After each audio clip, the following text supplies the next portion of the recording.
Good morning. What I eat day episode number 5। Ramnavami থাকার কারণে যেহেতু রোববার চিকেন হয়নি, তাই বাবা সোমবার দিন চিকেন এনেছিল। চিকেন যেহেতু হয়েছে সেহেতু লাঞ্চ, ব্রেকফাস্ট, ডিনার সব কিছুতেই চিকেন।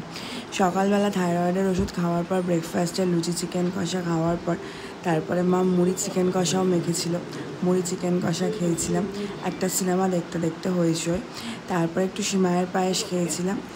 সিমাইয়ের পায়েস খাওয়ার পরে একটা তরমুজ খেয়েছিলাম, আর তারপরে একটু আঙুর খেয়েছিলাম। আর মা এখানে একটা কাইন্ড অফ বিরিয়ানি টাইপের, কিন্তু ডিমটাকে ভেজে দিয়েছিল, আর চিকেনগুলো গোটা গোটাই রেখেছিল। তো এটাকে কী বলা হয় আমি বুঝতে পারছি না। তো মা এরকম একটা লাঞ্চের প্রিপারেশন করেছিল, আর আমাদের লাঞ্চ করতে করতে মোটামুটি বিকেল 4টা বেজে গেছিলো। আর খাবারটা দারুণ হয়েছিল।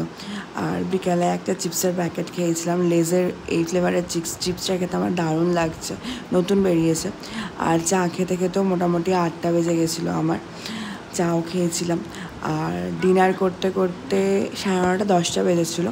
ওয়াও চায়না থেকে একটা চিকেন চাউমিন বলেছিলাম, হাক্কা নুডলস 2 প্যাকেট বলেছিলাম, আমি মা বুনু খেয়েছিলাম। এটা দিয়েই আজকে ডিনারটা শেষ করলাম। টাটা।